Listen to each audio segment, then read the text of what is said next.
The first stroke we are going to cover is the butterfly. After the start, and at each turn, the swimmer's shoulders must be at or past vertical toward the breast.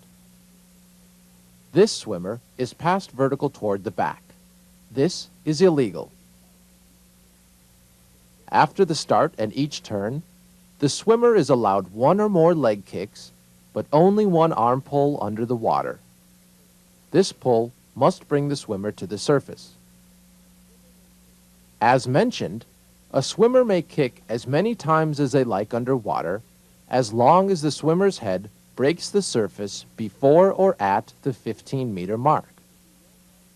The 15-meter mark should be well marked on the lane lines so the official can clearly see if a swimmer is submerged longer than 15 meters.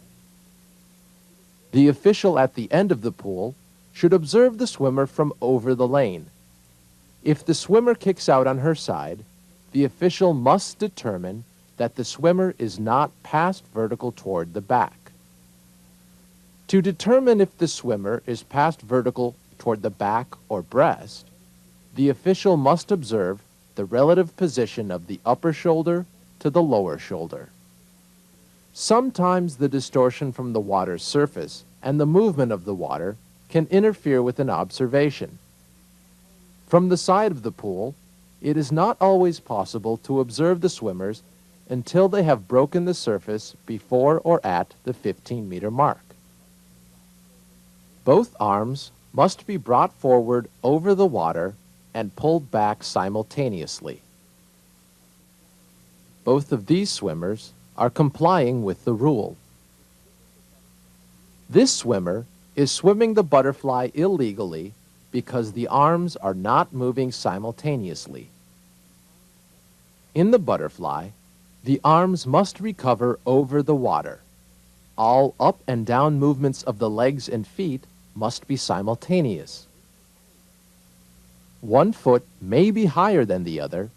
If the foot position changes, the official must observe an alternating action for a disqualification. This swimmer is legal.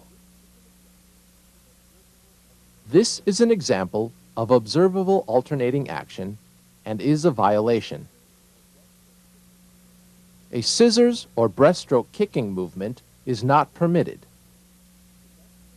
From the side of the pool, the best position to observe a butterfly race is slightly behind the slowest swimmer with a clear view of all the assigned lanes. When the swimmer comes to a turn or finish, the body will be on the breast. The touch shall be made at the turn or finish with both hands simultaneously at, above, or below the water's surface. The hands don't have to be on the same plane, but must touch simultaneously. That is, one hand can be above the water and one below, as long as the hands touch at the same time. Remember, you judge the touch by the hands.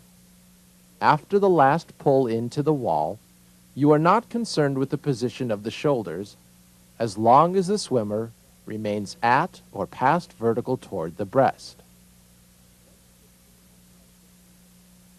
Once the two-hand touch has been made, the swimmer may turn in any manner desired. The shoulders must be at or past vertical toward the breast when the swimmer leaves the wall. It is important to watch a turn closely. The turn judge at the end of the pool should observe that the swimmer uses proper stroke into the wall. When the eyes shift from the full body to the two-hand touch, they should not shift back. It is important that the official focus on the actual touch, because many swimmers touch the wall very quickly with both hands, and then one hand will immediately leave the wall. In other words, both hands touch, but one hand just brushes the wall and then is off again. An official observing the turn too late may wrongly think the swimmer didn't touch with two hands and make an incorrect call. When the swimmer leaves the wall, the official should watch the feet leave the wall and then check to see that the proper body position has been attained. Remember, if you are not completely sure of what you observed, then the swimmer gets the benefit of the doubt. Sometimes, a swimmer will miscalculate their distance from the wall and make an underwater recovery to make up the distance.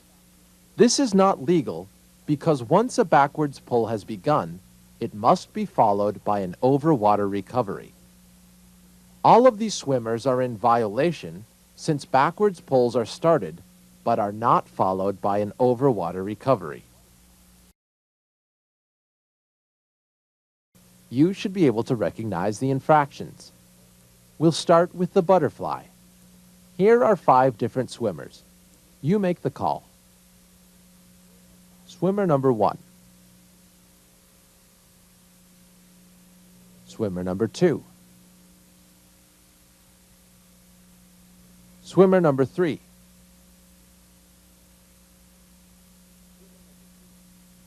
Swimmer number 4.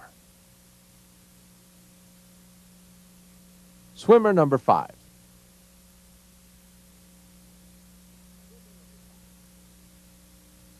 Let's see how you did. Swimmer number 1's arms are not moving in a simultaneous manner. This is not legal. Swimmer number 2 is doing an underwater recovery. This is not legal. Swimmer number 3 is swimming legally. Swimmer number 4 does a one-hand touch. This is illegal. Swimmer number 5 is not passed vertical toward the breast when leaving the wall. This too is not legal. Did you do okay with the butterfly? Good. Here